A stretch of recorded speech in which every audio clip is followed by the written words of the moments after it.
Donc voilà, frères et sœurs, nous sommes à nouveau rassemblés, on pourrait chanter, hein, à nouveau réunis pour louer le Seigneur, à nouveau réunis d'un même cœur, à nos besoins il répond, oui notre Dieu est bon, à nouveau réunis pour louer le Seigneur. Amen. Amen. Alors voilà, troisième jour autour du thème de l'Antéchrist, et je suis curieux de voir ce que le Seigneur va dégager comme thème important dans cette portion que nous allons lire ensemble. Donc voilà, que croyait l'Église primitive au sujet de l'Antéchrist? C'est intéressant de savoir ce que les pères de l'Église primitive, donc c'est, nous n'avons apparemment de traces que, et c'est très intéressant, mais je ne vais pas développer pourquoi, que à partir des pères de l'Église, aucun n'était juif. Donc c'est la période où l'Église a été, où il y a eu beaucoup plus de, et pour cause, voilà, de non-juifs qui se sont convertis, mais ces gens-là, certains étaient très proches, avaient été très proches des apôtres, certains et même de ceux qui ont connu les apôtres. Donc on peut penser que leur vision de l'Antéchrist devait aussi être celle de Paul, de Pierre et des autres, n'est-ce pas? C'est mon opinion, hein, voilà. Certains pourront faire une étude historique très très fouillée pendant un an pour trouver la confirmation de cela. Moi, je n'aurai pas le temps de le faire ici. Amen.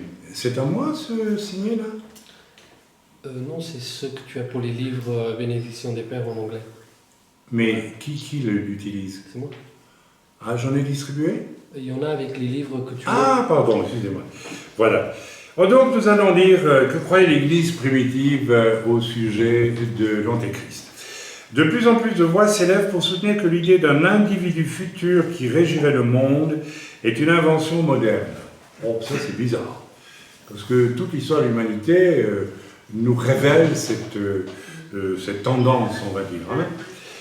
Gary DeMar, c'est un adepte de ce point de vue qui critique l'écrivain et enseignant de la Bible Tim LaHaye et la série des survivants de l'Apocalypse. Donc il y a eu une série... Alors attention, moi je cite des noms de serviteurs de Dieu, mais je me rappelle d'un... Alors Tim LaHaye, il est, à mon avis, très juste dans tout ce qui est du domaine de l'Apocalypse, hein, de l'Antéchrist, mais il avait écrit un livre voilà, sur l'intimité dans le couple. Il y avait des choses qu'il trouvait lui acceptables et que moi, personnellement, je ne pouvais pas trouver acceptables. Bon, je ne rentre pas de détails, mais c'est pour vous dire que je cite des noms, hein, mais voilà, à nous toujours de faire preuve de... Comme les Béréens vérifiaient dans l'Écriture si ce que Paul racontait était juste. Donc, voilà. Et la série des survivants de l'Apocalypse dit que l'idée d'un antéchrist, donc le fameux DeMar, on a dit que l'idée d'un antéchrist final est moderne. Je n'ai pas été chercher ça. Pour lui, ce n'est qu'un mythe. Ah bon. À maintes reprises, il parle de la conception de l'antichrist qui transparaît dans la série comme de la doctrine moderne de l'antichrist, la doctrine moderne de l'antéchrist de LaHaye, et la doctrine moderne de l'antéchrist formulée par LaHaye et beaucoup d'autres écrivains sur la prophétie.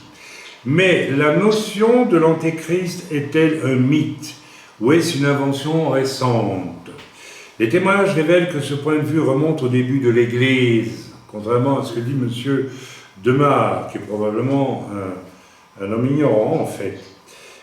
Voilà, donc, ou bien pire que ça même. Voilà, les témoignages révèlent que ce point de vue remonte au début de l'Église. Bien sûr, les interprétations des premiers pères de l'Église n'en démontrent pas la vérité. C'est ambigu cette phrase, mais elles apportent un arrière-plan historique à l'idée d'un dernier antéchrist à venir et elles démontrent assurément qu'elle existe depuis très longtemps. Donc il est en train de dire que les pères de l'Église ne démontre pas la vérité du fait qu'il y a un antéchrist. Je vois ce qu'il veut dire. Donc, mais les pères de l'Église, depuis le début de l'Église, la démonstration est faite qu'il y a un arrière-plan historique à l'idée d'un dernier antéchrist à venir, et donc il est démontré que cela existe depuis très longtemps. En d'autres mots, c'est intéressant, le diable ne se présente jamais avec des cornes, hein, je dis pas que... Et donc on ne peut pas... qui aujourd'hui peut démontrer que l'antéchrist existe? Mais l'Écriture nous en parle et nous dit qu'il viendra. Donc, nous sommes censés croire bâtir à partir de l'Écriture. Alors, on commence. Par exemple, la Didaché, où l'enseignement des 12 apôtres a été écrit entre 70 et 100 après Jésus-Christ. Ce document de l'Église primitive reconnaissait la venue de la personne d'un antichrist qui apporterait un temps de trouble sans précédent sur la terre. Car à la suite du progrès de l'iniquité, les hommes se haïront les uns les autres. Donc c'était écrit déjà ça tout au début par ceux qui ont rédigé donc cette Didaché, l'enseignement des 12 apôtres réunis dans ce document qui a été écrit entre 70 et 100 après Jésus-Christ. Ok? Alors, ils disent car à la suite du progrès de l'iniquité,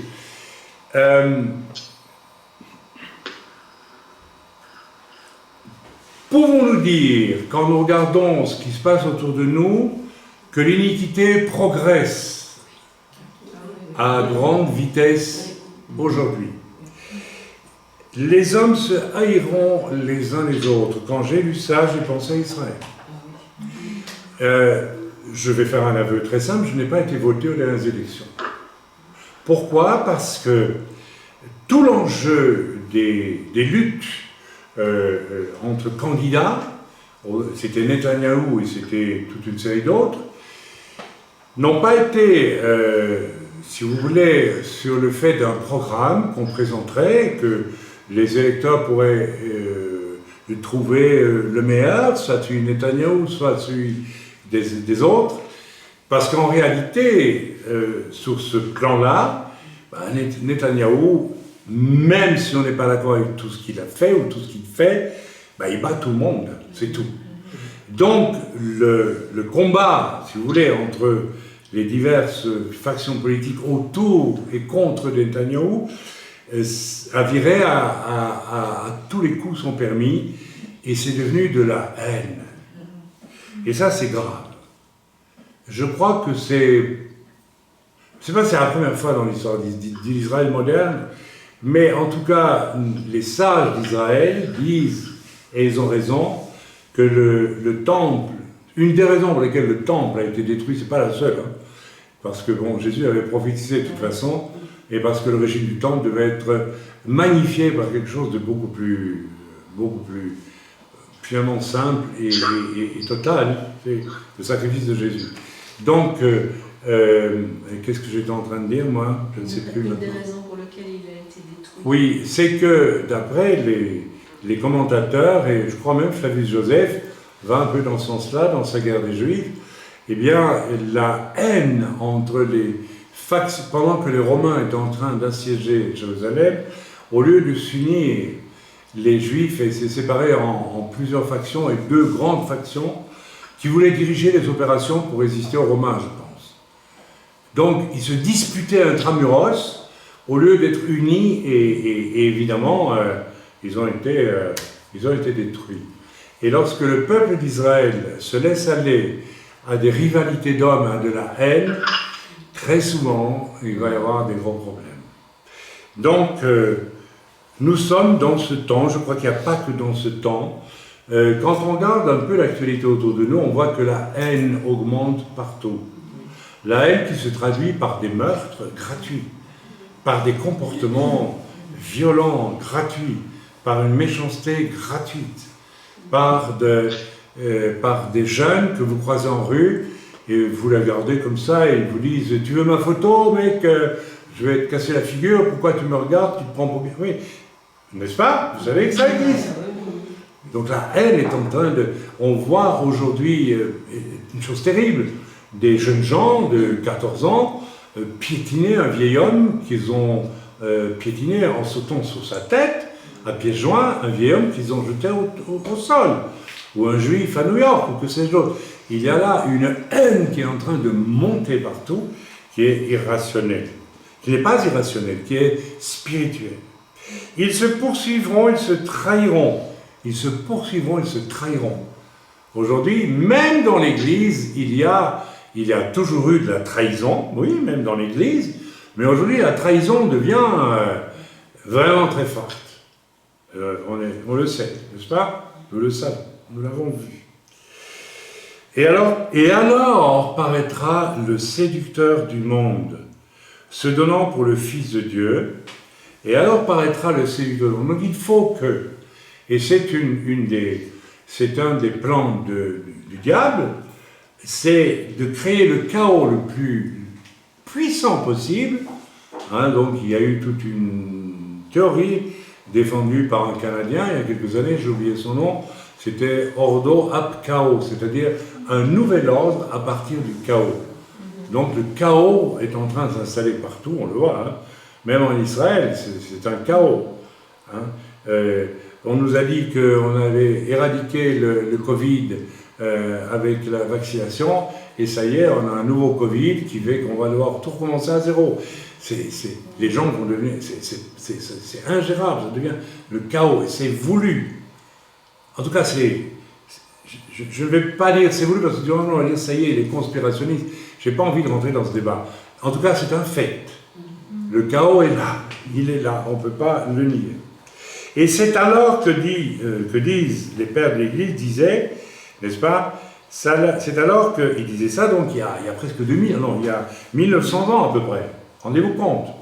Ils disaient, donc 1900 ans en avance, ils ont vu le chaos venir, l'iniquité venir, les hommes, la haine, les trahisons des hommes, d'une façon mondiale, très forte, et un chaos qui allait s'installer, ben c'est ça qu'ils disent. Et alors là, au sein de ce chaos, où tout le monde va être totalement désorienté, c'est là que l'Antéchrist va apparaître. Et alors paraîtra le séducteur du monde. Alors ça, c'est terrible.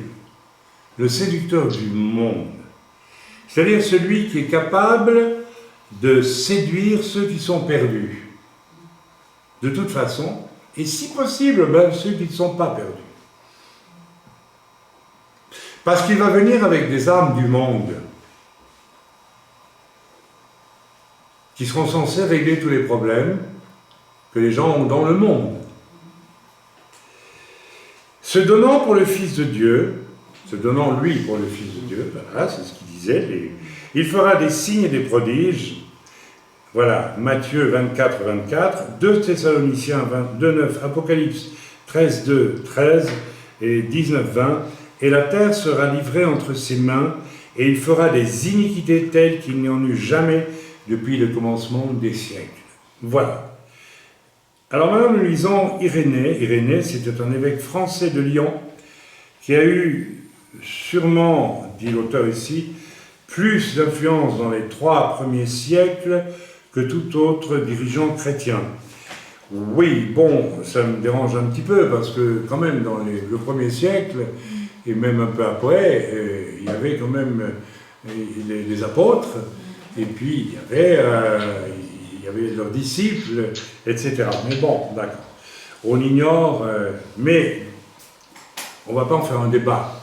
Irénée, évêque français à Lyon, il a été le premier grand théologien non-juif systématique de l'Église et un inlassable défenseur de la foi contre les avancées croissantes de l'hérésie, en particulier du gnosticisme. Je ne vais pas commencer à débattre. Il y avait beaucoup il y a eu, dès le départ de l'Église, le diable a voulu introduire toutes sortes de sectes, de pensées erronées du style Jésus n'était pas Dieu, il était qu'homme, ou Jésus était Dieu mais il n'était pas homme, ou bien cette idée, je pense que ça fait partie du gnosticisme, je n'ai pas été réétudié mes classiques à ce niveau-là, donc que le monde est mauvais et seulement Dieu est bon. Donc le mal, c'est le monde et Dieu est bon. Et donc voilà, enfin, toutes sortes de doctrines que les premiers pères de l'Église ont dû lutter. Hein. Alors, ça s'appelle l'hérésie en général. Hein. Bon, c'est pas notre sujet, bien que on se rend compte que ces hérésies du début de l'Église reviennent aujourd'hui. Il suffit de lire, de suivre, par exemple, sur le site Réformation, je reçois sans arrêt, eh bien, on voit que le gnosticisme, on voit que toutes sortes de doctrines diaboliques des débuts, qui ont essayé de prendre pied dans l'Église au début, eh bien, l'arianisme et toutes ces choses, eh bien, reviennent aujourd'hui. Le diable resserre, parce que les hommes tombent facilement dans ces pièges. À la base de ce piège, il y a toujours l'orgueil. Attention à ça, l'orgueil. Donc attention à votre orgueil, mes amis, attention à vos comportements orgueilleux et un peu indépendants et fiers. Je vous donne juste un exemple. J'ai vu émerger un jeune ministère africain il y a des années et des années. Et le Seigneur m'avait dit, c'est un évangéliste, je veux que tu ailles le visiter pour le prévenir de certains dangers. Donc à ce moment-là, j'étais un prophète pour lui. Et je suis allé le trouver à 3 reprises, et il m'a invité d'aller prêcher dans son église, j'y ai prêché, et je l'ai mis en garde contre des dangers, et le Seigneur m'a dit, tu as un ministère d'apôtre. Logiquement, alors je ne lui ai jamais rien dit, je ne pourrais pas le lui dire, je ne pourrais pas même essayer de l'amener là, je n'ai jamais amené là, je n'en ai jamais parlé. Logiquement, s'il est un évangéliste, il devra à un moment donné confier les fruits de son évangélisation à un apôtre, et aller ailleurs évangéliser, et ainsi de suite. Alors, j'ai obéi au Seigneur, j'ai visité pour le prévenir de certains dangers, et en même temps, il me considérait un peu comme un papa, un père spirituel, enfin un père. Il n'a pas dit spirituel. Parce que s'il avait dit spirituel, il aurait dû dire, bon, je dois un peu dépendre de lui, mais il ne voulait pas dépendre de moi. Et un jour, je lui ai demandé, mais dis-moi, est-ce que tu partages la parole de Dieu sur la dépendance que nous devons avoir par rapport au ministère dans l'ordre de Dieu? Et il m'a dit, ah non, mais tu sais, non, moi je pense qu'il faut un chef dans l'Église. Sous-entendu, je suis le chef ici. J'ai dit, d'accord, j'ai compris, c'est fini, tu es orgueilleux, tu veux mettre la main sur ce qui ne t'appartient pas, même si Dieu t'a donné les dons spirituels pour évangéliser, ça s'arrête là. Mes amis, attention à ça, c'est extrêmement sérieux, extrêmement grave. J'en appelle ici aux hommes de Dieu qui finissent très souvent par tomber dans ce piège de vouloir faire de l'Église leur œuvre. Elle n'est plus l'œuvre du Seigneur. C'est subtil, parce qu'ils vont peu à peu pratiquer, si vous voulez, quelque chose où ils vont mettre l'accent sur le surnaturel, ils vont mettre l'accent sur toutes sortes de choses, et ils vont tomber dans des pièges. J'ai vu cet homme tomber dans le pire des pièges, et c'est le piège classique. J'en ai déjà parlé souvent. La parole de Dieu nous offre un mystère. Bereshit bara Elohim. Au commencement, les dieux créa. Alors on voit très bien qu'il y a des dieux et qu'il y a une seule action. Alors on peut dire, oui, mais on peut faire tous les trois la même chose. Non, c'est pas vrai. C'est pas vrai. Donc il y a un mystère. Alors, ce mystère dit de la Trinité, des centaines de personnes se sont attachées à vouloir le comprendre. C'est de l'orgueil. Il y a des choses que Dieu doit nous révéler, mais que nous ne pouvons pas, par nos moyens à nous, vouloir comprendre. Je m'explique. Parce que si tu veux comprendre ce mystère, tu dis que toi, tu vas comprendre Dieu lui-même.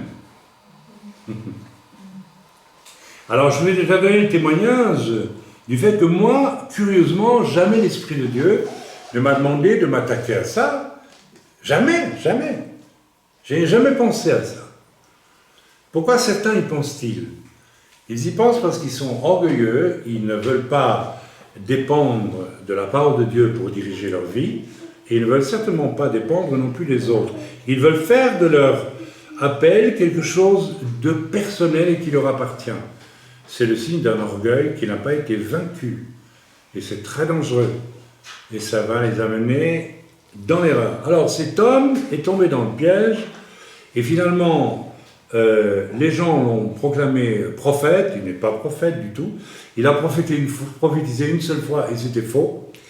Et les gens l'ont appelé prophète. Pourquoi? Parce que dans l'esprit primaire des gens, un prophète, c'est plus grand qu'un évangéliste, ce qui est complètement stupide.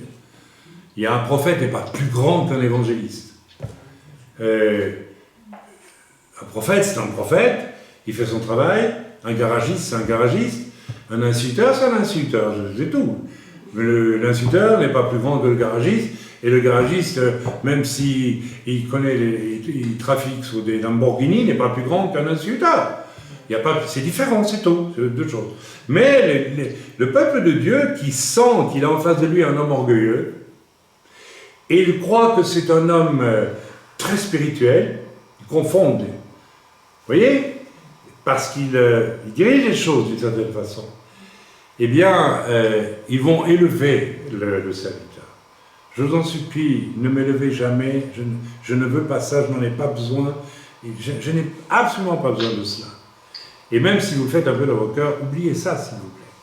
D'accord? Vous devez respecter les serviteurs, mais c'est tout. Vous ne devez pas les idolâtrer. Jamais. Tout ça, ça fait partie des ingrédients qui permettent quand même aussi à un antéchrist de creuser tout doucement ces petites galeries dans l'église et d'y entrer. Alors cet homme, finalement, qu'est-ce qu'il a fait? Eh bien, il s'est établi comme chef, et puis il a évangélisé ailleurs, et encore ailleurs, et encore ailleurs, et puis c'est lui le grand patron d'une œuvre. Vous voyez ce que je veux dire? Et un jour, il a commencé à travailler sur la Trinité, et il a commencé, et il a dit, bon, la solution, c'est très simple, Jésus est le Père, l'Esprit, et Jésus, il est les trois à la fois.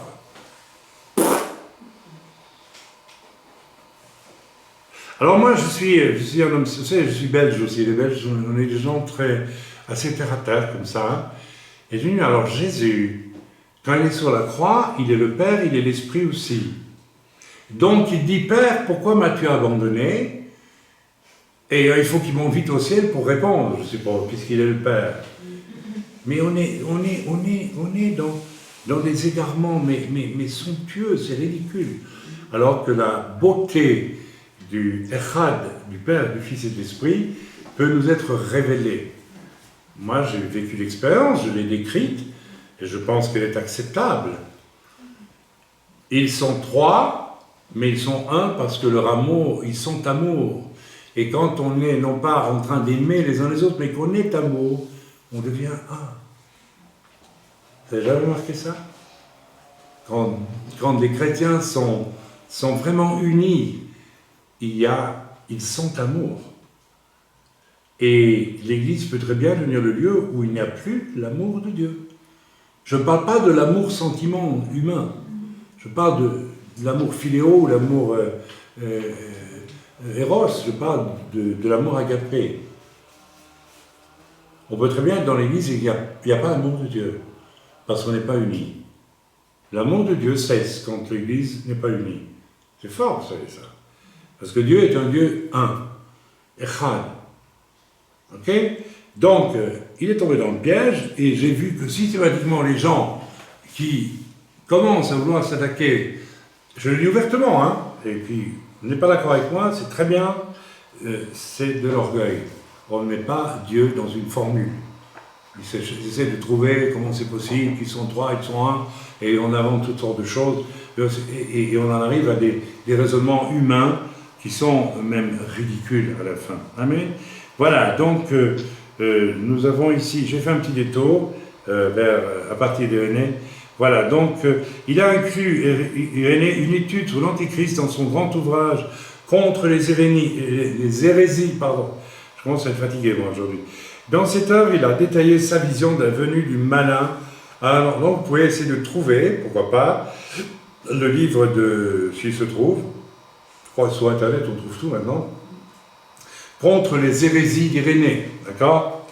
Alors, il écrit notamment dans ce livre-là, « Or, après que l'Antéchrist aura réduit le monde entier à l'état de désert, qu'il aura régné 3 ans et 6 mois, vous voyez que, hein, et qu'il aura siégé dans le temple de Jérusalem, le Seigneur viendra du haut du ciel sur les nuées dans la gloire de son Père, et il enverra dans les temps de feu l'Antéchrist avec ses fidèles.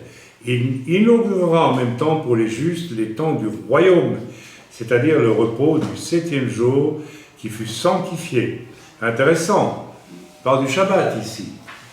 Je pense je me demande, je crois, qu'à l'époque, les premiers chrétiens faisaient encore Shabbat. Tu l'as étudié aussi?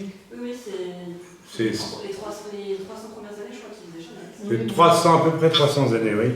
Oui. Donc voilà. Et ici, le retour du Seigneur, très clairement pour Irénée, ouvre la période du Shabbat, Shabbaton, qu'on dit en hébreu, le Shabbat des Shabbats, donc la création étant vieille de 6000 ans. On a vu un excellent cours, rappelez-vous, sur les fameux 6000 ans, quand les scientifiques, eux, disent que la Terre a des millions d'années, etc. Et on a vu que ce n'est pas incompatible du tout. D'accord? Vous vous rappelez de ce cours? C'est un rabbin qui avait vu quelque chose de génial à ce niveau-là. C'est des choses que vous pouvez garder, hein, pouvoir ressortir à tout moment.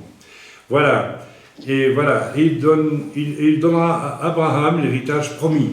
Et il dit aussi, il annonce ici, qu'il donnera à Abraham l'héritage promis, c'est-à-dire qu'il donnera à tout Israël, n'est-ce pas, de la Méditerranée jusqu'à l'Euphrate, toute cette terre-là reviendra aux descendants d'Abraham.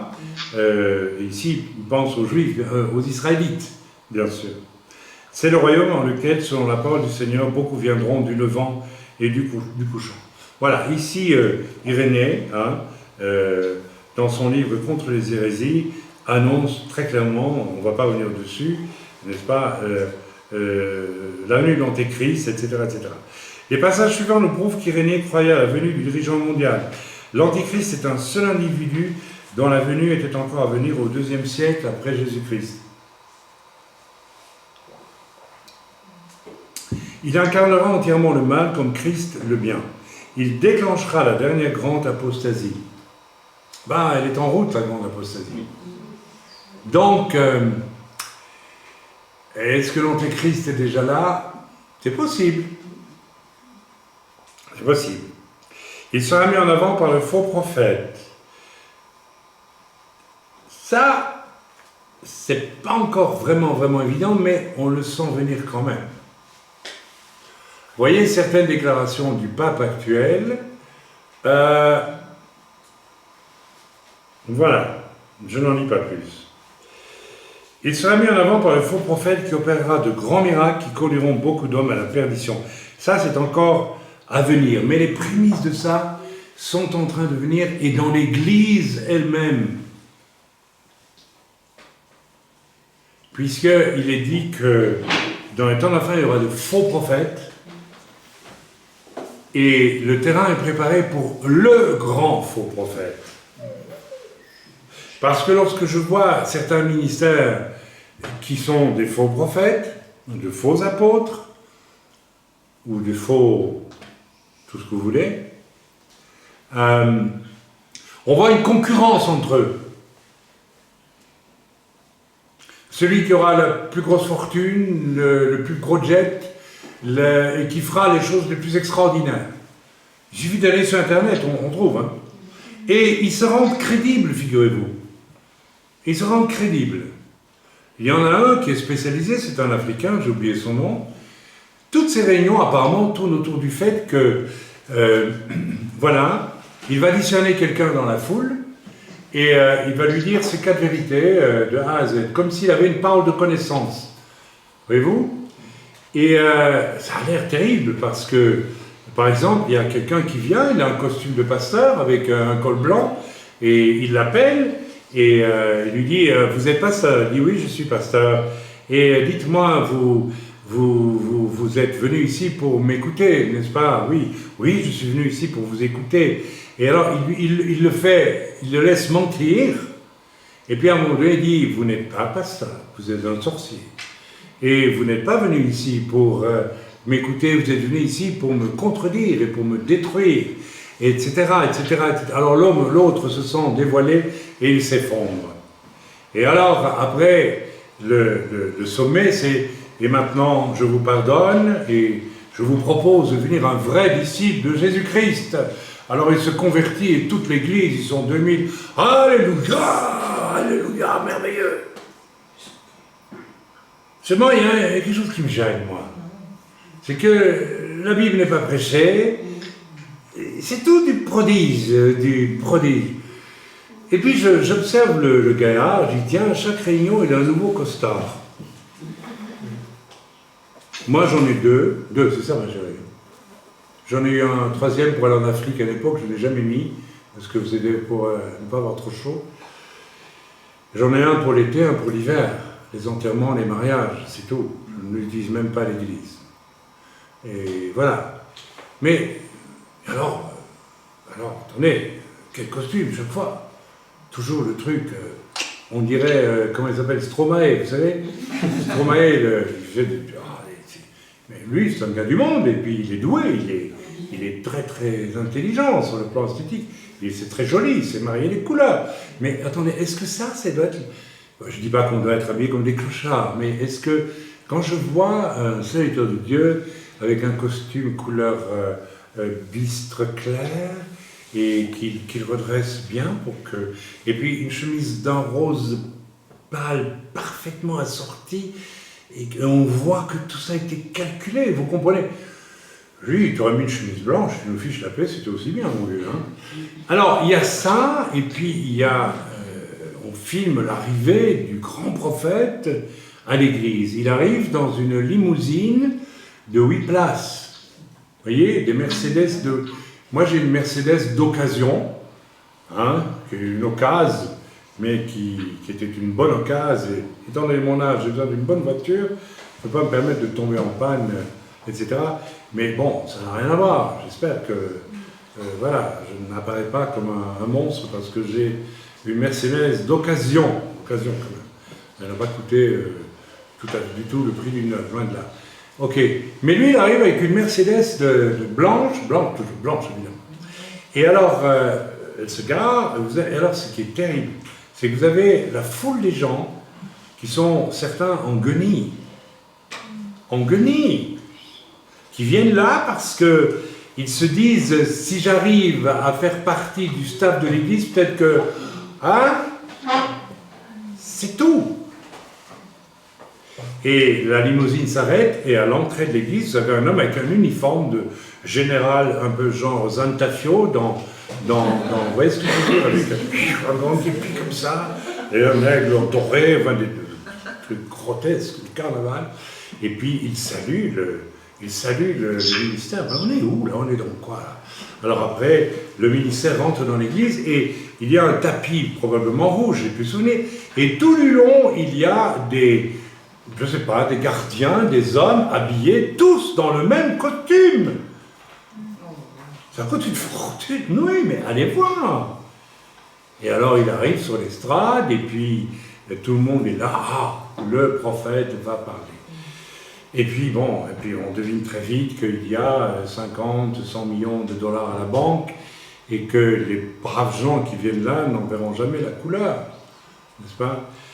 Alors, nous sommes dans ces temps. L'Antéchrist va nous proposer aussi quelque chose qui nous paraîtra être magnifique et qui sera complètement manipulateur et menteur. Et cet esprit de séduction est déjà en train de rentrer même dans l'Église aujourd'hui. Et beaucoup s'y laissent avoir. J'en ai parlé hier, je pense, du fait de savoir dire au Seigneur, je ne veux pas le public et je ne veux pas la réussite, ce que je veux, c'est faire ton œuvre. J'en ai parlé hier. Donc attention, parce que tout ça prépare la grande apostasie, n'est-ce pas? Il sera mis en avant par le faux. Voilà. Il viendra du dernier royaume au temps où 10 rois régneront sur l'Empire romain. D'accord, donc c'est référence. Je ne vois pas la référence complète ici. Je vois 5, 25, 3, 5, 32, mais je ne sais pas de quel passage d'écriture. Ah, le livre d'Irénée. Ah oui, d'accord.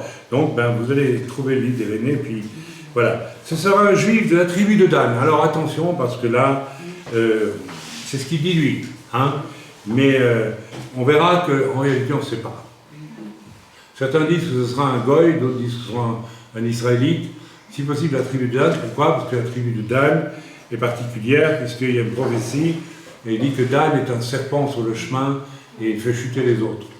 Donc, il pourrait être de Dan, mais il s'assiera dans le temple de Dieu et se proclamera lui-même Dieu. Il régnera sur le monde durant une période de 3 ans et demi, puis le Seigneur le jettera dans les temps de feu. Voilà, vous voyez, on retrouve toutes sortes de thèmes donc nous voyons que ce que dit ce monsieur, que la vision d'un antéchrist est quelque chose de moderne, qui n'existait pas jusqu'à aujourd'hui, c'est complètement faux. Nous avons maintenant Irénée. Ce grand nom du IIe siècle avait une idée de l'antéchrist qui est très proche de ce qui est présenté dans ce livre, comme par beaucoup d'autres spécialistes actuels de la prophétie. Passons au IIIe siècle, passons à Hippolyte. Il a été prêtre de Rome à partir... Je n'aime pas ce mot prêtre de Rome, c'est un peu bizarre, parce que bon, l'Église n'était pas encore vraiment catholique à l'époque, c'est très, très étrange. Mais bon, vous savez, c'est un Américain qui a écrit ça, alors il y a peut-être aussi des petites distorsions, je n'en sais rien. Il a été, en tout cas, moi je dirais, probablement ancien, voire évêque. Le mot évêque, à l'origine, est biblique, puisqu'il indique un chef des anciens pour une région donnée. D'accord? Et à partir de 200 jusqu'à 235 après Jésus-Christ, il a écrit aux environs de 204 après Jésus-Christ le plus ancien commentaire chrétien qui a été conservé, intitulé le commentaire sur Daniel. Il a également rédigé tout un traité concernant l'Antéchrist, donc vers 200, entre 200 et 235. Donc c'est pas nouveau l'idée de l'Antéchrist, etc., etc. Hippolyte a énuméré 6 façons dont l'Antéchrist sera une imitation perverse de Christ. Il sera d'origine juive, d'après Hippolyte toujours. Il enverra des apôtres, il enverra des apôtres. C'est intéressant ça. Donc l'Antéchrist enverra des apôtres. Donc il annonce ici les faux ministères. C'est lui, il est en la fin. Eh oui. Pardonnez-moi, c'est une mouche qui me chatouille le bras. Il enverra des apôtres. Mais il a écrit ça il y a 1800 ans. Même plus. Il enverra des apôtres. Le diable aura ses apôtres. Il rassemblera les hommes qui sont dispersés. Ah, ça c'est intéressant. Il veut dire ici qu'il ne va pas les rassembler pour qu'ils soient un dans l'amour, etc. Il va les réunir sous un gouvernement unique, mondial. C'est ça qu'il veut dire ici. N'est-ce pas? Vous l'avez compris, je suppose. Voilà. Il mettra un sceau sur ses disciples. Donc, l'Antéchrist marquera d'une marque, la marque de la bête, tout simplement. Et voilà. Il apparaîtra sous la forme d'un homme. Il construira un temple à Jérusalem. Donc, il dit ici clairement que c'est l'Antéchrist qui va favoriser la reconstruction du temple à Jérusalem. Écoutez, retournons une seconde. Lorsque Donald Trump a été élu président des États-Unis, Certains ont dit c'est un Cyrus. Oui, on peut analyser ce qu'il a fait après de ce point de vue-là, mais moi j'ai reçu une parole troublante à ce moment-là. Rappelez-vous, attention, un train peut en cacher un autre. Et aussi, è pericoloso sporgersi, ça veut dire c'est dangereux de se pencher par la fenêtre, c'est-à-dire qu'il faut faire attention. Et je vais vous donner un point de vue sur... Trump a reconnu Jérusalem comme capitale d'Israël. C'est juste, c'est biblique. Son beau-fils, qui est franc-maçon, je ne dis pas parce que je vais faire un scoop, mais parce qu'on l'a vu, à la sortie d'une signature quelconque, il était présent avec ma femme, nous l'avons vu, et il a regardé, comment il s'appelait déjà, Greenblatt, qui est un grand franc-maçon, et ça voulait dire, le regard c'était, qu'est-ce que tu en penses? Et je pense que c'est Greenblatt qui a fait ça, et lui il a fait ça. Ça veut dire, il a fait ça. Ça veut dire, c'est un signe franc-maçon pour dire, ça y est, on a fait ce qu'il fallait. Donc il est franc-maçon. Beau jeune homme, mais qui met un mal à l'aise quand même, hein. Un petit mal à l'aise avec lui quand même. Hein. Alors il a commencé toute sa campagne extraordinaire pour déboucher sur les fameux accords d'Abraham. Mais vous vous rendez compte? Vous vous rendez compte de ce qu'il a fait? Il est arrivé à créer des liens entre Dubaï et Israël, et maintenant, même avec l'Arabie Saoudite, ils sont en train de créer une espèce de paix. Ça ne vous parle pas, ça? Si Trump avait été réélu, vous savez ce qui était en train d'arriver, c'est que plus personne ne parlait des Palestiniens. Les Arabes, ils s'en fichent des Palestiniens de toujours, de toute façon. Ok? Maintenant que ça ne rapporte plus rien d'être avec les Palestiniens, c'est fini, on n'en parlait plus. Netanyahou allait annexer la vallée du Jourdain, c'était fini, il n'y avait jamais de pays palestinien à côté d'Israël. Et qu'est-ce qui pouvait suivre après? La reconstruction du camp. Ok, je dirais heureusement pour Trump et pour son beau-fils, ils n'y sont pas arrivés. Mais s'ils y étaient arrivés, son beau-fils est juif. Et lui-même, Trump, est d'origine juive. Oui. Il a pas mal de sang juif. Donc, un Trump peut en cacher un autre. Ça n'a pas été jusqu'au bout, mais ça nous montre. Alors, je ne suis pas anti-Trump, je suis même plutôt pour lui. Voilà, mais ça, c'est chacun ses opinions. Quoi qu'on dise de lui, hein, on a dit beaucoup de mensonges aussi. Hein, enfin bref, tout le monde ment dans cette affaire. Alors, on ne sait plus qui dit la vérité, puisque tout le monde ment. Alors, de tous les côtés. Alors, c'est là qu'on voit comment les choses viennent tout doucement. Et savez, nous qui sommes Israéliens, dans un premier temps, on va dire, ah mais c'est chouette, on va enfin avoir on va avoir la terre qui est la nôtre en Israël, et puis mais vous voyez, ça peut être l'Antéchrist qui vous amène les bonnes choses. Il faut faire très attention. Donc on est sur du... En tout cas, Irénée disait, il construira un temple à Jérusalem. Je crois aussi, je suis convaincu, que c'est l'Antéchrist qui va permettre la construction du temple à Jérusalem. Mais il se fera passer pour... les Juifs l'accueilleront peut-être comme le Messie. Ils vont l'accueillir comme le Messie. Et croyez-moi que s'il se présente en disant « Je vous rends tout Jérusalem, tous les territoires, et puis je vais vous... » Mais tous les Juifs vont dire « Alléluia, tu nous construis le temple, mais on n'attend que ça, nous. » Hein? Donc, faisons très attention. Je ne sais pas qui va le faire.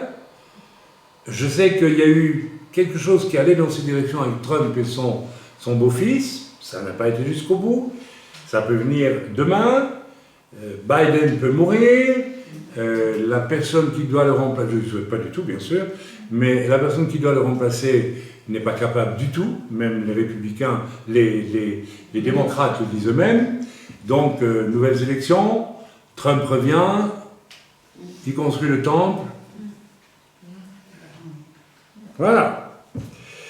Il construit un temple à Jérusalem, il a aussi enseigné que l'Antéchrist surgirait d'une forme de l'Empire romain constitué de 10 royaumes qui le rétablirait, que sa carrière durerait 3 ans et demi et qu'il persécuterait les chrétiens qui refuseraient de l'adorer. Et alors, tout ça, voilà, donc c'était déjà dit il y a 1600, 1800 ans. Hippolyte a particulièrement noté le lien entre les Juifs et l'Antéchrist. En outre, c'est vrai, il va reconstruire le temple, les Juifs vont l'accueillir. Hein. Donc il y a un lien. Mais attention, n'allons pas au-delà de ça. Ne commençons pas à dire « Ah, les Juifs, ah là là, là là ». D'ailleurs, il n'est même pas prouvé qu'il sera nécessairement juif. Je veux dire, mais alors il ne peut pas reconstruire le temple. Si, il peut reconstruire le temple. Si demain, quelqu'un qui n'est pas juif dit « Moi, je vous aide à reconstruire le temple », les Juifs vont dire « Amen ». Après, comment est-ce qu'ils pourront dire « C'est le Messie » ? Vous savez, je peux vous dire une chose. Il n'y a aucune difficulté avec ça. On peut se convertir. Ou bien on peut trouver quelque chose qui fait que. Pas de problème. En outre, il aimera surtout la nation des Juifs. Vous vous rendez compte ? Et avec ces Juifs, mais écoutez, il faut reconnaître qu'il y a quelque chose. Est-ce que Trump aime la nation des Juifs ? Et est-ce qu'il sert Dieu en faisant ce qu'il fait ?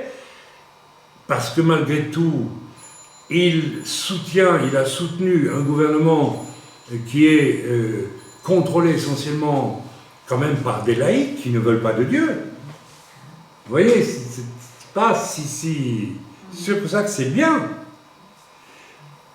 Et avec ces Juifs, il opéra des signes et des miracles terribles, mensongers, afin de détruire ses égaux impies. Donc il a l'air de dire ici qu'il fera surtout, dans le contexte de ses relations avec les Juifs, ça, n'en suis pas sûr du tout. C'est pas du tout vraiment ce que l'Écriture dit. Donc vous voyez que Irénée ou Hippolyte peuvent dire beaucoup de choses vraies, et il faut néanmoins prendre ce qu'ils disent, toujours avec le recul aussi. Et après cela, il bâtira le temple de Jérusalem et le restaurera à nouveau rapidement et le remettra aux Juifs. Vous vous rendez compte, c'est ce qu'Hippolyte disait. Hippolyte était un goï, c'est pas un juif. Il y a donc 1000... voilà. Maintenant, Tertullien, qui a vécu de 160 à 220 après Jésus-Christ, a été la première voix importante dans la chrétienté latine, dans son œuvre contre Marcion. Marcion, c'était un hérétique. Mais quel est l'homme de péché, l'enfant de perdition qui doit paraître avant l'avènement du Seigneur, seulement au-dessus de tout ce qui est appelé Dieu ou qui est adoré, et destiné à établir son trône dans le temple de Dieu, s'y montrant avec orgueil comme un Dieu. Selon nous, c'est l'Antéchrist, comme l'enseignent les prophéties anciennes et nouvelles. Et Jean, entre autres, dans ce passage, donc l'apôtre Jean, plusieurs antéchrists ont déjà envahi le monde. Ce sont les esprits précurseurs de l'Antéchrist qui nient que Jésus-Christ soit venu dans une chair véritable et qui divisent le Seigneur dans Dieu le Créateur. Donc, Marcion, je pense que c'est Marcion qui disait que Jésus n'est pas venu dans une chair d'homme. Et donc, il était, pour Tertullien, déjà, il transportait l'esprit de l'Antéchrist, qui amène des fausses doctrines et qui séduit. D'accord ? Voilà, Tertullien a démontré qu'il croyait à la fois aux antichrists présents, les antichrists présents, et il y en a aujourd'hui aussi des antichrists. Le tout, c'est de savoir est-ce que je suis moi un antéchrist ou pas. Ah ouais, il faut oser, hein, faut le faire. Il faut le faire. Voilà. Donc, Tertullien a démontré qu'il croyait à la fois aux antichrists présents, qui étaient des hérétiques qui divisaient l'Église, et un dernier antéchrist à venir qui persécutait le peuple de Dieu. Quand nous voyons un ministère comme celui de Béni Hinn, nous devons nous poser des questions. Il divise l'Église. Il y a des contre et il y a des pour. Ok. Quand certains enseignent que les dons de l'esprit sont terminés pour notre temps, ils divisent l'Église. Ils sont peut-être des antichrists à leur façon. Ah, qu'est-ce que j'ai dit là? Oh là là là là. C'est des pans entiers de l'Église alors qui sont antichristiques. Vous voyez? Donc, je crois que nous devons, que peu à peu le thème que je pressentais venir pour ce cours d'aujourd'hui était de devenir adulte et responsable, de savoir vraiment, vraiment ne pas simplement suivre un homme, parce que vous suivez un homme, vous me suivez moi peut-être. Et si je meurs, vous allez suivre qui? Si vous n'avez pas à suivre Christ vous-même, n'est-ce pas? Mais vous allez être séduit facilement. On va vous embarquer dans n'importe quoi. Vous êtes une patte facile si vous suivez un homme et vous ne suivez pas Dieu personnellement. Je sais qu'il y en a parmi vous qui suivent Dieu personnellement. Mais je sais qu'il y en a aussi parmi vous qui ne suivent pas Dieu personnellement. Vous devez absolument vous arrêter et repartir à zéro dans votre vie chrétienne. Vous devez vous poser des questions sur le départ de votre vie chrétienne. Vous avez pris de mauvais plis, de mauvaises habitudes. Vous devez revenir dessus. Cyprien de Carthage, vers 250 après Jésus-Christ, a écrit qu'il croyait que l'Antichrist était une personne à venir qui provoquerait une grande persécution du peuple de Dieu. Cyril, évêque de Jérusalem, a vécu de 315 à 386 après Jésus-Christ, en se basant sur Daniel 7, 13, 27 et 2 Thessaloniciens 2, 4 et d'autres passages se rapportant tous à l'Antichrist. Donc on voit ici, Cyril c'est un homme intelligent, il fonde ses certitudes et ses déclarations en lisant la Bible. D'accord? Peut-être qu'il a connu, enfin si c'est 315, oui, donc il n'a pas connu ni Jésus bien sûr, ni même Paul, ni les apôtres, ni la première génération, il n'a pas connu, mais je pense qu'il a sondé l'Écriture et qu'il a trouvé déjà à l'époque que les choses qui se rapportent en Antéchrist. Cyril attendait un seul futur antéchrist, qui serait un habile et puissant artisan de magie et de sorcellerie, donc d'illusion. Je vous ai décrit cet homme en Afrique qui fait des réunions et qui, à tous les coups, dénonce quelqu'un par une soi-disant. Vous savez, moi je crois que c'est des commentaires. Hein. C'est des trucs préparés d'avance. Il y en a qui sont gonflés. Hein. Le gars, il vous la joue. Ministère qui voit clair. Et il y va. Et tout le monde est séduit. Tout le monde dit Alléluia, quel homme de Dieu. Et il n'y a personne qui prend un peu de recul et qui dit mais il y a des choses troublantes. Mais le gars, jamais il prêche. J'ai suivi plusieurs de ses messages. Parce qu'au début, je lui ai dit ça, c'est un gars qui doit avoir. La première fois que je l'ai écouté, je dis sacré discernement. Et j'ai commencé à me poser des questions. J'ai dit mais. Parce que vous savez, au premier abord, on peut imaginer que c'est bien. Ben oui. Il y a un sorcier déguisé en pasteur qui vient avec un col blanc dans l'église. Le gars lui dit, t'es pas pasteur, t'es un sorcier. Et il lui fait dire, pourquoi t'es venu? Je suis venu pour écouter vos enseignements. Et puis l'autre lui dit, il le laisse dire tous ces soi-disant mensonges. Et puis après, il lui dit, non, tu n'es pas venu pour ça. Lui, il dit, la soi-disant vérité, c'est peut-être c'est sans doute que du cinéma, tout ça. Ah, évidemment, tout le monde est ébloui. Oh là là là, quelle autorité il a, c'est pas possible. Lui, il voit tout. Hein. Moi, je mets chez lui, parce que là, je suis en sécurité. Ouais, je ne suis pas en sécurité du tout. En fait, vous connaissez l'histoire du chaperon rouge? Mais que tu as de grandes oreilles, mon enfant, mère grand. Mais c'est pour mieux t'entendre, mon enfant. Mais que tu as de grandes dents, que tu as de grands, je ne sais plus tout quoi, mais c'est pour mieux t'accueillir, mon enfant, etc. Mais comme tu as de grandes dents, mère grand, et là c'est trop tard, mais c'est pour mieux te manger, mon enfant. Et voilà. Le diable, le loup s'est déguisé en mère grande. Et la femme du petit chaperon rouge n'est pas innocente, n'est pas stupide, vous savez. Il y a des gens qui ont compris les choses il y a longtemps. Attention, attention au grand méchant loup chez vous. Mais ça fait mal, vous savez. On voit ces gens, il y en a peut-être des vrais chrétiens. Hein. C'est des vrais chrétiens, mais ils sont dans l'illusion la plus totale. Attention à tout ça, attention. Voilà, donc, voilà. Cyril attendait un seul futur antichrist qui serait un habile et puissant artisan de magie et de sorcellerie, d'illusion.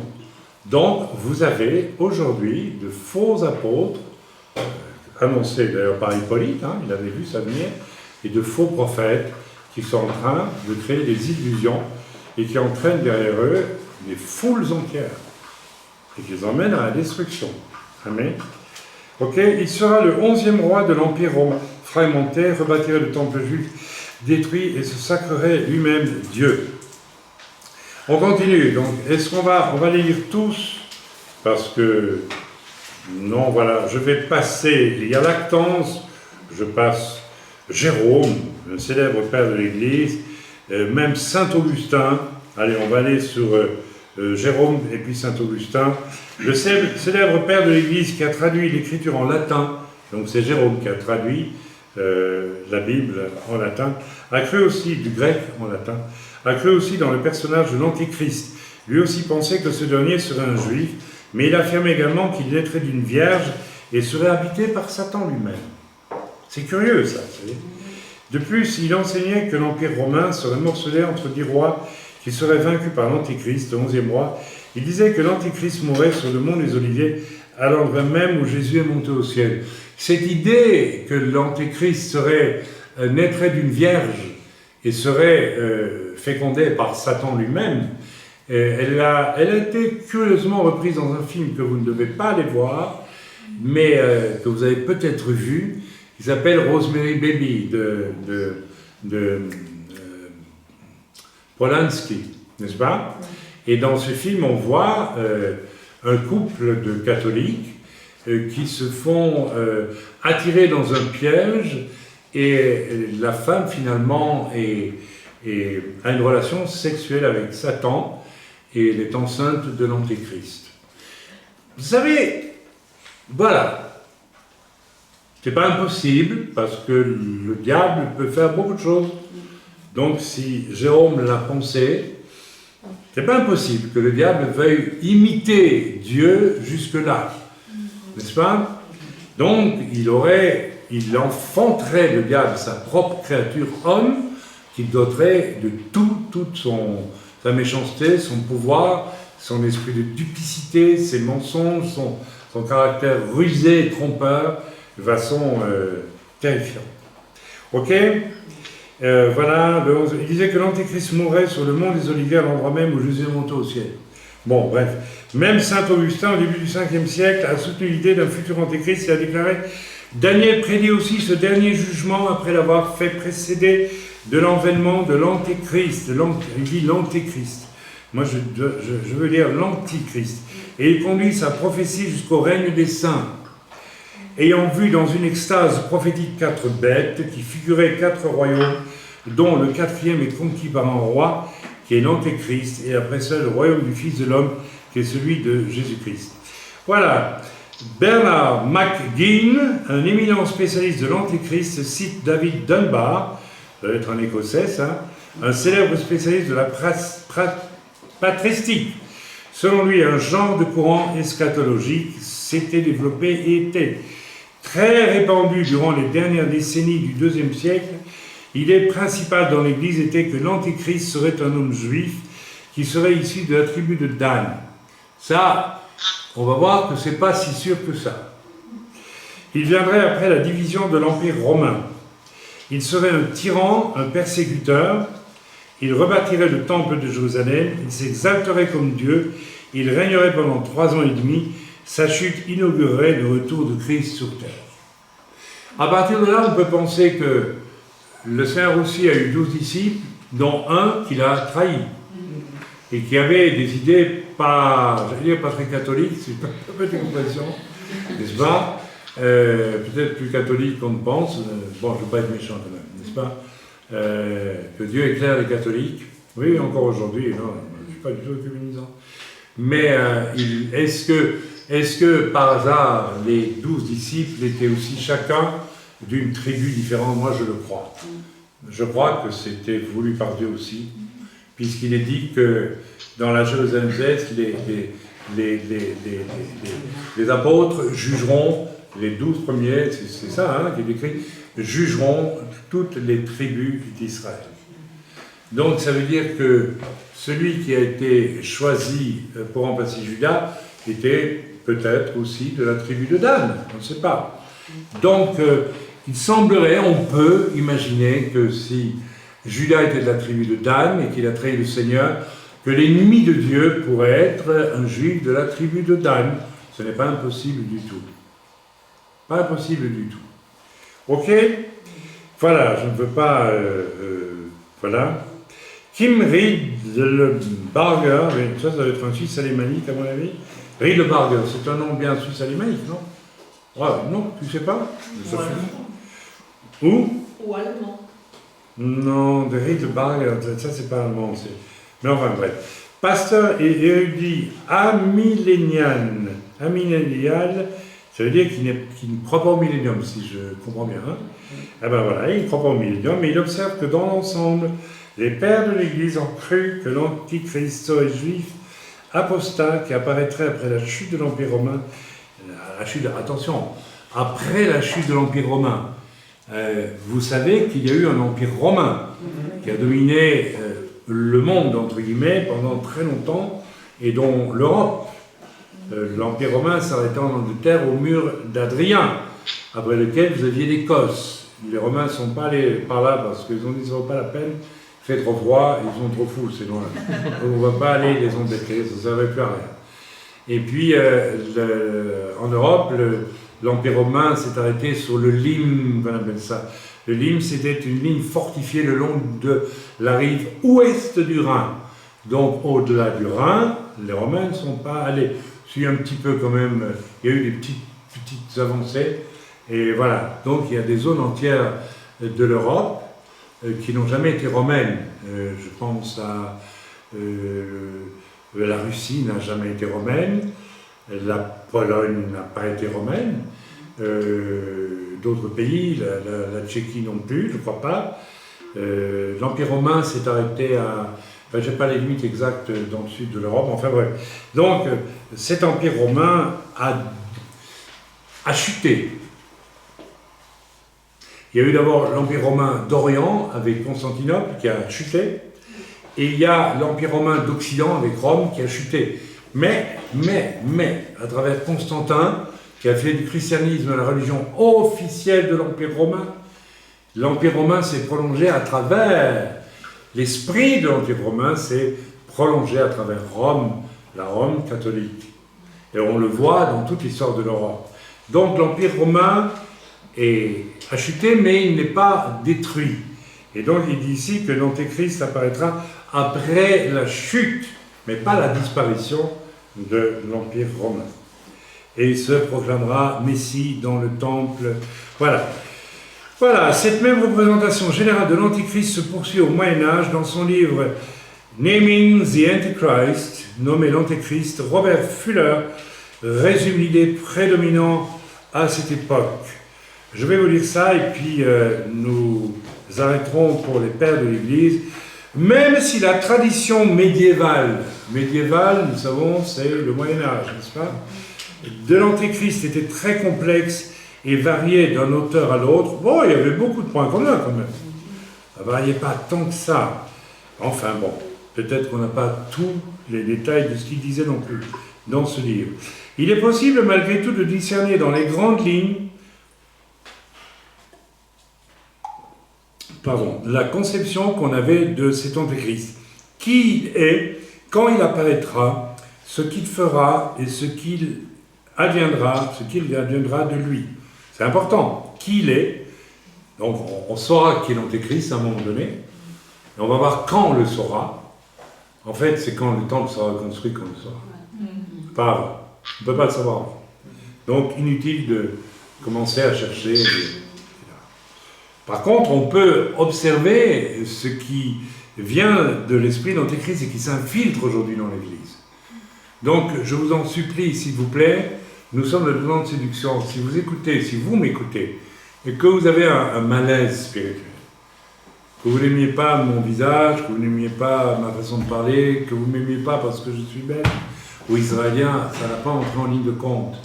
Mais si vous ressentez un malaise spirituel, vous devez vous poser des questions.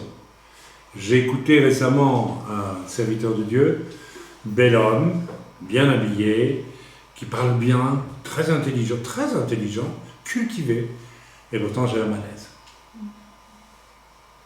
Et quand j'ai découvert que cet homme affirme, n'est-ce pas, que certains qui ont été des faux prophètes avérés, clairs et nets, sont quand même des hommes de Dieu, je dis, ah là, il y a un problème. Mon malaise, il s'explique par quelque chose. Donc, vous pouvez avoir d'excellents outils choisis par Dieu qui s'égarent. Et vous devez exercer votre discernement. Vous devez exercer votre discernement. Vous n'êtes pas à l'aise. Et je dois dire que la première fois que j'ai vu cette talk sur YouTube, j'ai eu un malaise. C'est tout. Je me disais, il y a quelque chose d'efféminé chez lui, quelque chose de maniéré. Et puis, j'ai compris que, voilà, mais je ne vais pas vous dire ce que j'ai compris parce que je n'ai pas envie de parler de ça, mais je pense que c'est peut-être la chose la plus importante qu'on doit retenir ce matin. Faisons attention, tout ce qui brille n'est pas or, comme disait ma chère maman. Hein. Et regardons au-delà des apparences.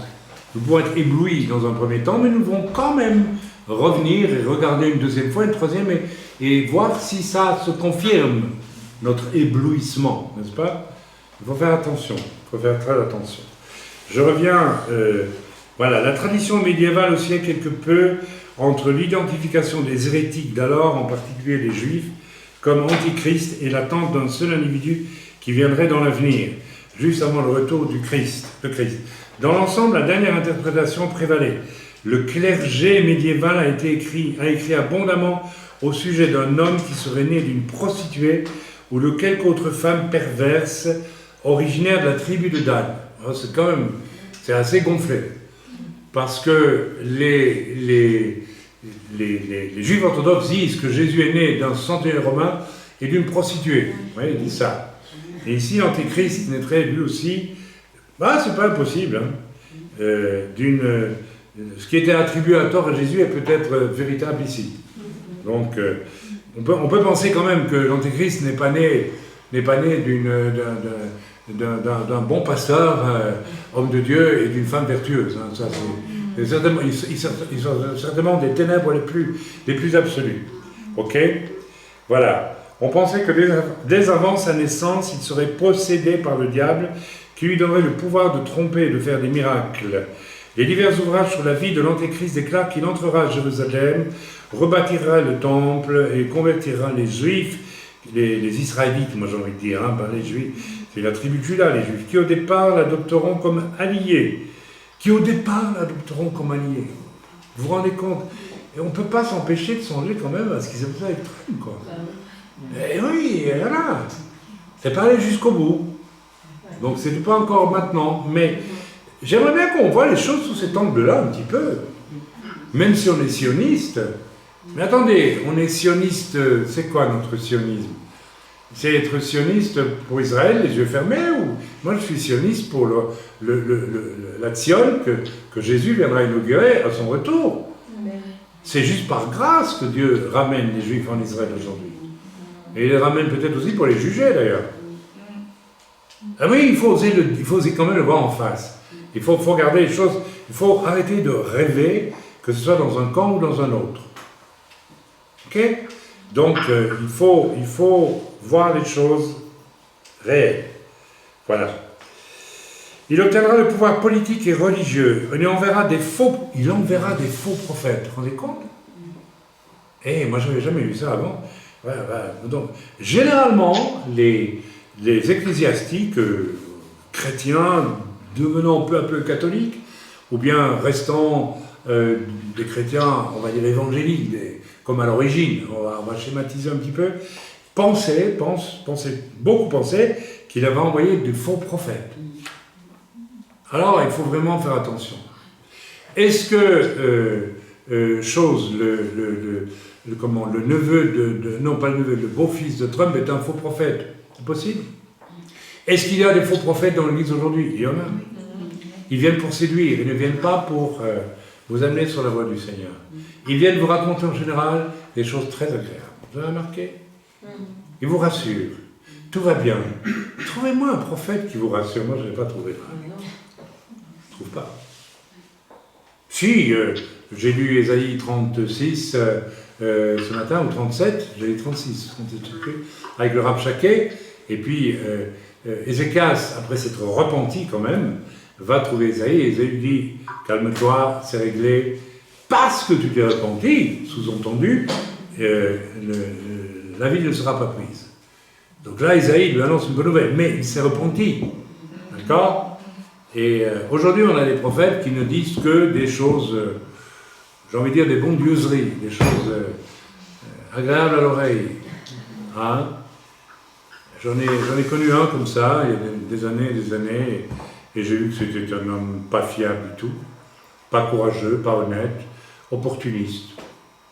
Un homme qui faisait sa carrière de prophète et qui n'avait aucun scrupule à trahir ses engagements, ses relations, pour pouvoir aller librement plus loin dans son ministère. Un pauvre homme, très pauvre homme. Il y en a un bon comme ça. Alors ils sont aimés, on les apprécie parce qu'ils sont rassurants, ils sont gentils, ils disent des bonnes paroles, etc. etc. Ce n'est pas le rôle d'un prophète. Ce n'est pas le rôle d'un prophète. Voilà. Ce maître de la tromperie apparaîtra pour opérer des miracles et exigera d'être adoré comme Dieu. Quand les prophètes bibliques Enoch et Élie viendront, alors oui, lui, les pères de l'Église, et beaucoup ont dit que les deux témoins seraient Enoch et Élie. Nous verrons un peu plus tard qu'il s'agit beaucoup plus vraisemblablement de Moïse et Élie, d'accord? Parce que Enoch n'est pas mort, il a été enlevé au ciel. Et Élie aussi a été enlevé au ciel, il n'est pas mort. Donc les deux témoins sont deux personnes qui ne sont pas mortes. Et on peut penser qu'elle doit mourir et aussi ressusciter, comme tout le monde. Donc tous les hommes sont sous la même loi. Et donc viendront contester son autorité et convertir les Juifs au vrai Christ. Alors oui, les deux témoins vont évangéliser pendant 3 ans et demi. Donc probablement les 3 ans et demi du début de la grande tribulation, que je réfléchisse. Ou est-ce que c'est dans les 3 ans et demi qui suivent? Il faudrait que j'aille vérifier, car là j'ai un doute maintenant, pardonnez-moi. Mais ils vont évangéliser, ils vont être dotés d'une autorité spirituelle incroyable, ils font descendre le feu du ciel, ils font des choses vraiment. Et ils ne viennent pas avec un nouveau costume tous les jours, ils viennent avec un sac. Et vraiment, attention, nous on n'est pas là pour vous inviter à croire à l'évangile de la prospérité, c'est pas ça du tout. On veut vous annoncer l'évangile du salut en Jésus-Christ, donc c'est ce qu'ils vont faire les deux témoins. L'Antéchrist essaiera de monter au ciel depuis le mont des Oliviers. Enfin, je ne sais pas s'il essaiera de faire ça. Peut-être qu'il voudra, quand il verra Jésus revenir, il dira, moi je vais monter pour l'attaquer. Peut-être. À ce moment-là, Christ reviendra du ciel et le détruira par le souffle de sa bouche et inaugurera la période du millénaire tel qu'il est décrit dans l'Apocalypse. Comme vous voyez, la ressemblance est frappante entre cette vision de l'Antéchrist de l'Église primitive jusqu'au Moyen-Âge et la conception futuriste moderne. En d'autres mots, ce qui se disait presque dès le départ de l'Église se dit aussi aujourd'hui parce que la Bible est restée la même et que les pères de l'Église, et puis nous qui lisons la Bible, eh bien nous lisons les mêmes choses. Pardon. Savoir l'image d'un individu qui se lèvera à la fin des temps et qui est quasiment le reflet de celle que s'en faisaient les premiers pères de l'Église et du clergé médiéval. Donc le clergé médiéval, même pendant le Moyen-Âge, avait cette même vision, en gros, avec des nuances, mais il y avait quand même des récurrences, des choses qui revenaient tout le temps. Hein, on les a vues. Bien.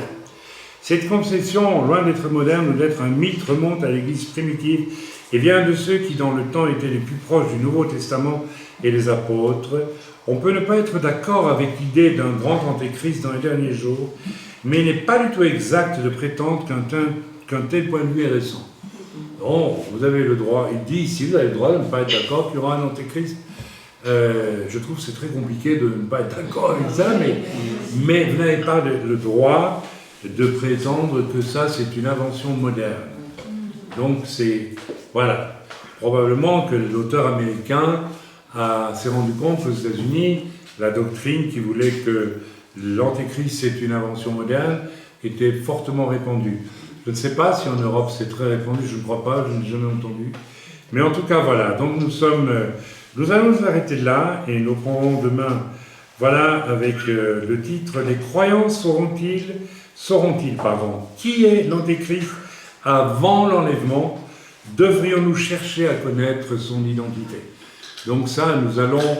Aujourd'hui, c'est un peu fastidieux, j'en conviens, je le sais, mais demain, nous allons rentrer dans quelque chose de plus dynamique et nous allons commencer à explorer ça. Donc, je répète, les croyants sauront-ils qui est l'antéchrist avant l'enlèvement? Devrions-nous chercher à connaître son identité ou ne pas chercher à connaître son identité?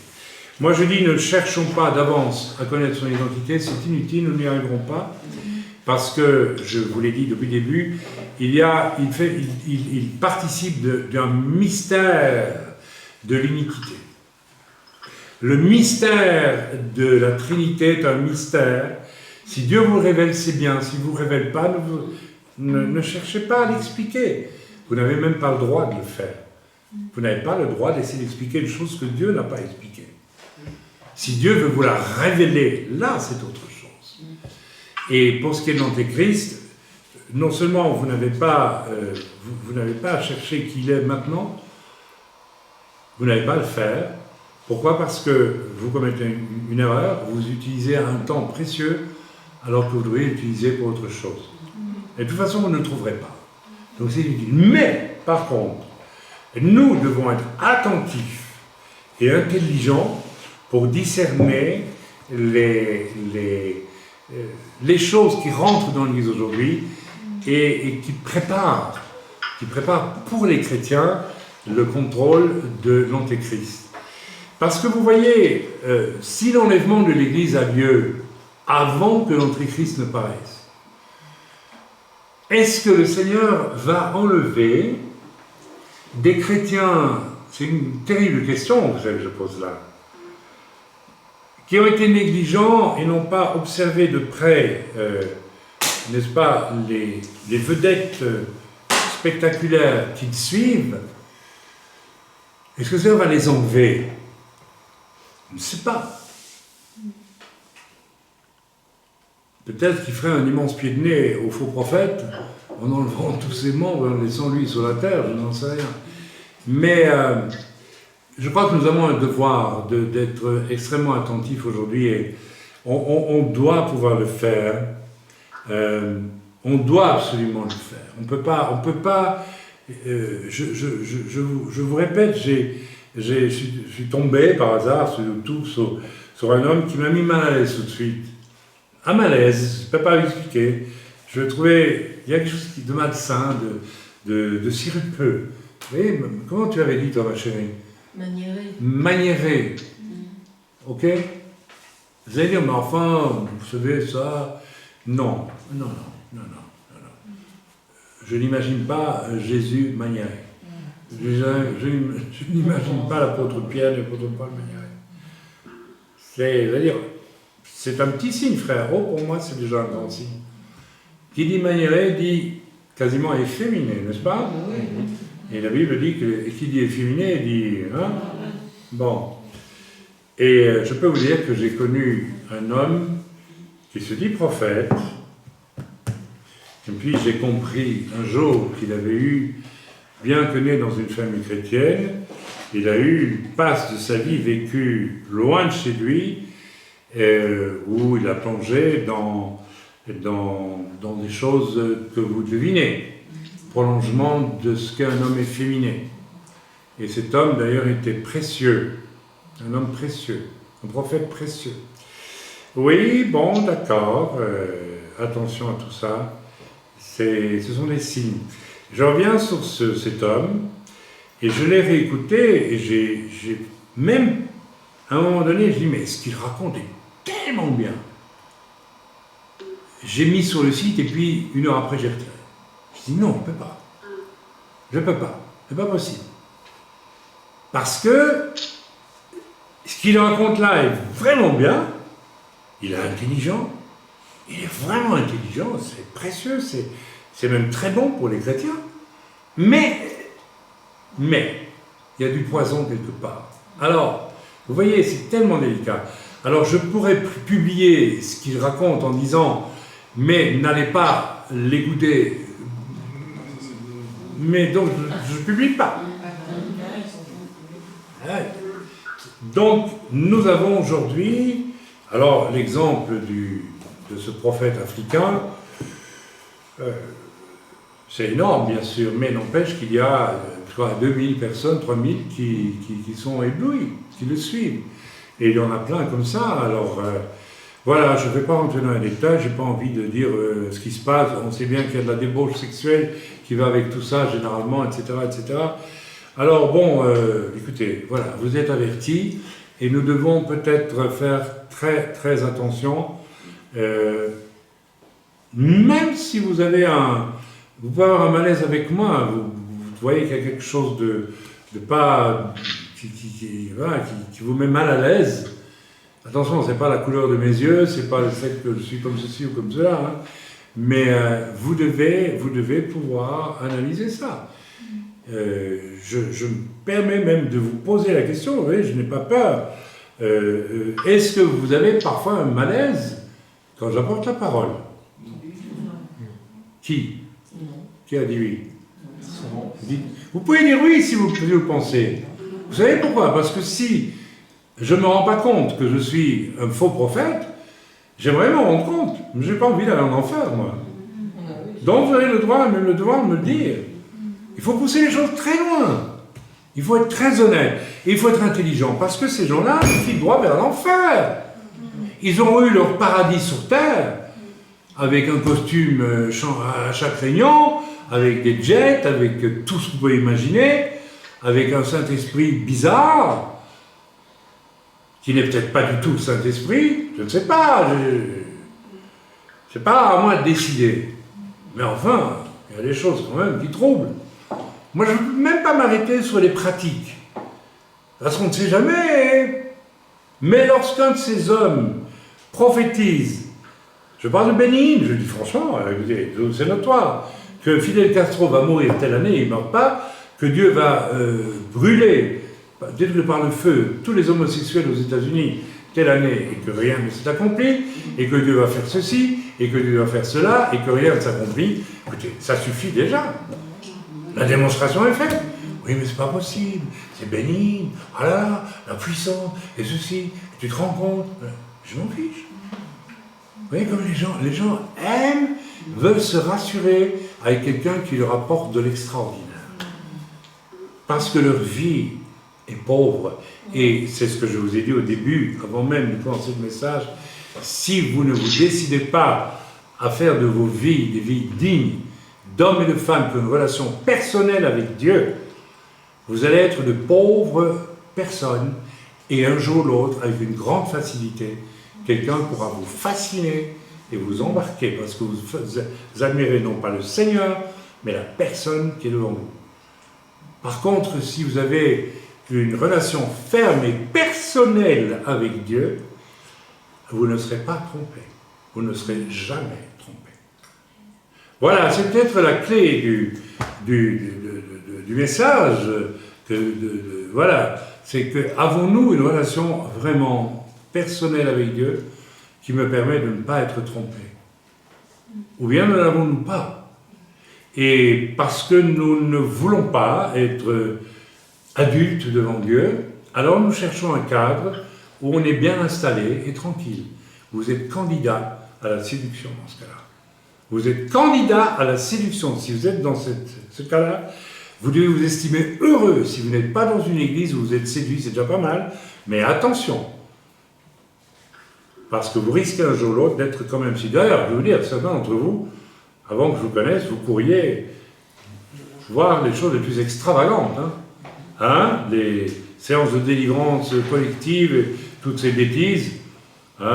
Et ton fils m'a raconté un jour qu'il y allait, il n'osait pas faire autrement que d'être démonisé pour faire plaisir aux gens qui priaient pour lui. Il était couché à terre et il me disait pas de démons, mais il me disait que j'avais des démons. J'ai cru, j'ai dit, viens, poum, poum, poum. Et, allez, alors ça va, le démon est parti, je suis content. Moi je vous dis, oui,